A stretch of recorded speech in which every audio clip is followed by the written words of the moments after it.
पिछले हफ्ते तेलंगाना स्टेट वक्फ बोर्ड का जो बोर्ड की मीटिंग हुई थी,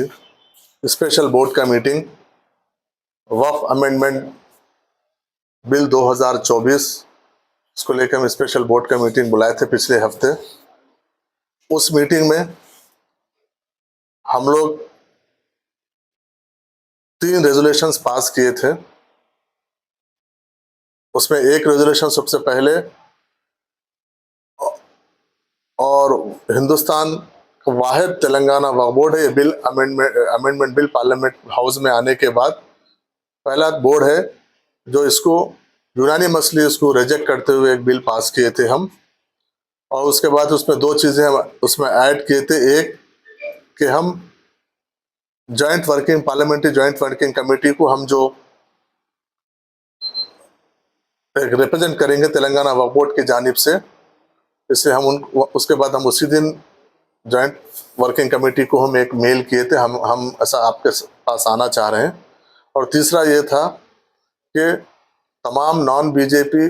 स्टेट्स के वक्फ बोर्ड के चेयरमैन और सीईओज को बुला के हम यहाँ पर एक कॉन्फ्रेंस करेंगे। तो रेजोल्यूशन पास होने के बाद हम गवर्नमेंट को भी रेजोल्यूशंस भेजे हैं, और जैसा आप लोग भी जानते हैं, आप मीडिया को भी उस चीज़ के इल्म है।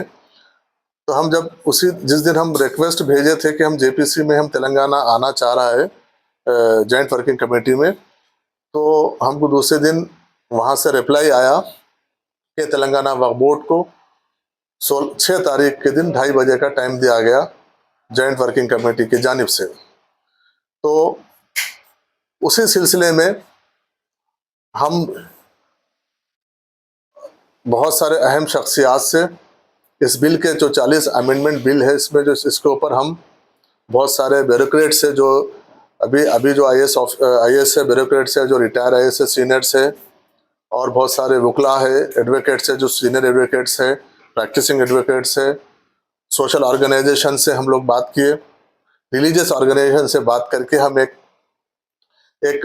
कंपेरेटिव हम एक फॉर्मेट तैयार किए जिसमें 1995 का एक्ट है और 2024 का जो अभी प्रपोज्ड बिल है वो रखते हुए हमारे उस पर सजेशंस पूरे सभी 40 उसके ऊपर हम सबको सर्कुलेट किए। उसके बाद हम जो 6 तारीख के दिन हम जो प्रेजेंट करने के लिए जो हमारे पास हम जो डॉक्यूमेंट हम जो रिप्रेजेंटेशन लेके जाएंगे, उसका एक रफ ड्राफ्ट लेके हम ये जुमा के दिन ये डिसाइड किए कि हम पीर के दिन एक इनफॉर्मल मीटिंग बोर्ड के मेंबर्स के साथ इनफॉर्मल मीटिंग हम रखेंगे, जिसके ऊपर हम डिस्कस करेंगे जो भी किसी के अगर कुछ सजेशंस है, इसमें कुछ कौन से सजेशंस है, कौन से हम इसमें रखना है, कौन सा निकालना है। उसके बाद फिर हम गवर्नमेंट से भी हम मशवरा किए, गवर्नमेंट से भी हम जाने की इजाज़त लिए, गवर्नमेंट भी इजाज़त दी। और उसके बाद फिर हम गवर्नमेंट का भी ये सजेशन था कि आप इनफॉर्मल मीटिंग आप मेंबर्स के साथ बैठिए। उसके बाद कुछ चेयरमैन जो हुकूमत में जो माइनॉरिटी वेलफेयर डिपार्टमेंट से रिलेटेड चेयरमैन हैं और दूसरे भी मुस्लिम चेयरमैन हैं, उन लोगों को भी बुलाइए, उनको भी सबको। और इसके लिए आज की मीटिंग में हम एक इनफॉर्मल मीटिंग सुबह में हम 10:30 बजे से हमारी 12 बजे तक हमारे बोर्ड के मेंबर्स की इनफॉर्मल मीटिंग थी, जिसमें बोर्ड के हमारे मेंबर ऑफ पार्लियामेंट जनाब असदुद्दीन अवैसी साहब थे उस बोर्ड के मीटिंग में, हमारे इनफॉर्मल मीटिंग में। और जनाब अकबर निज़ामुद्दीन साहब हमारे सीनियर मेंबर बोर्ड के थे, हमारे एमए के मुखीद साहब एक बोर्ड के मेंबर थे, और निसार हुसैन हैदरी साहब उस बोर्ड के इनफॉर्मल मीटिंग में थे, और वक्फ बोर्ड के नए सीईओ असदुल्ला साहब थे। और उसके बाद वक्फ बोर्ड के जो गए गुज़िश्ता कल तक जो ऑथोराइज ऑफिसर थे लियाकत हुसैन साहब थे, वो मीटिंग में हम इन डिटेल में डिस्कशन करके सबके सजेशंस हम लिए उसमें। और जिस तरीके से जॉइंट वर्किंग कमेटी काम कर रही है, उन सजेशंस वो लोग किस तरीके से उनका क्या उन लोग की इंक्वायरीज है, क्या क्वेश्चंस है, वो लोग क्या पूछ रहे हैं, हमको क्या देना चाहिए, उसके ऊपर डिटेल से उसका डिस्कशन हुआ। और honourable parliament member of parliament Asaduddin Owaisi साहब भी क्योंकि वो खुद भी एक जॉइंट वर्किंग कमेटी के मेंबर है, वो भी कुछ सजेशंस दिए कि किस तरीके से हमारा रिप्रेजेंटेशन होना चाहिए, उसके ऊपर डिटेल में डिस्कशन हुआ। उसके बाद 12 बजे से हमारे जो हुकूमत के नुमाइंदे हैं, ख़ास तौर पर माइनॉरिटी गवर्नमेंट के माइनॉरिटी अफेयर्स के एडवाइज़र जनाब शब्बीर अली साहब आए थे। उनके साथ साथ माइनॉरिटी वेलफेयर के स्पेशल सेक्रेटरी जनाब तफसीर इकबाल साहब आए थे, और टेमरिस के वाइस चेयरमैन और प्रेसिडेंट जनाब फ़हीम कुरैशी साहब आए थे, और माइनॉरिटी फाइनेंस कॉरपोरेशन के चेयरमैन उबैदुल्लाह कोतवाल साहब आए थे। उर्दू अकेडमी के चेयरमैन जनाब ताहिर बिन हमदान साहब मौजूद थे। उनके साथ साथ फूड कॉरपोरेशन तेलंगाना गवर्नमेंट के फूड कॉरपोरेशन के चेयरमैन जनाब मोहम्मद फ़हीम साहब आए थे, और लाइब्रेरी स्टेट लाइब्रेरी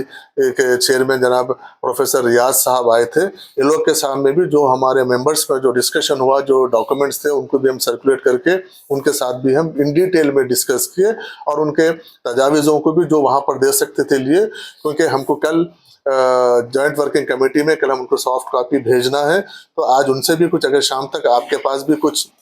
सुझाव हो तो आप दीजिए, रिटर्न में दीजिए। ज़रूरी नहीं है कि 40 के 40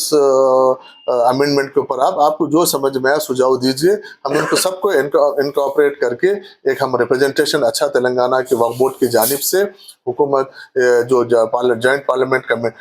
वर्किंग कमेटी है उसको हम 6 तारीख के दिन प्रेजेंट करेंगे, क्योंकि 6 तारीख के लिए 7 मेंबर्स का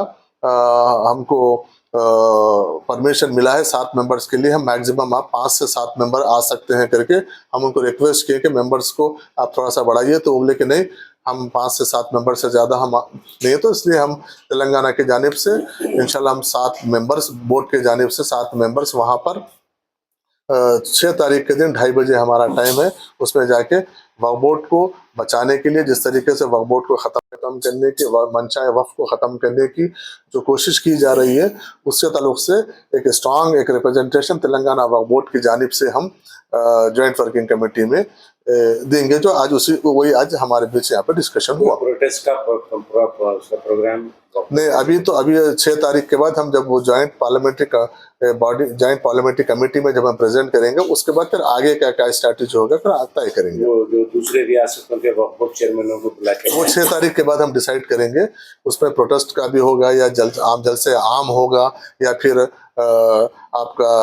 दूसरे चेयरमैन स्टेट्स के चेयरमैन और सीईओस को तेलंगाना को मिला के 10 नॉन बीजेपी स्टेट्स है, उसमें चेयरमैन्स और सीईओस वगैरह जहाँ पर चेयरमैन्स नहीं है वहाँ पर क्या करना है उसके ऊपर तफसील से बात करके हम 6 तारीख के बाद उसका प्लान करेंगे। फिल वक्त तो 6 तारीख की तैयारी में 6 तारीख एक डॉक्यूमेंटेशन, क्योंकि वो स्ट्रांग हमारा एक सजेशन सब हमारा ओवरव्यू, हमारा व्यू उनके गवर्नमेंट के वो कमेटी के सामने हम रखने की कोशिश कर रहे हैं।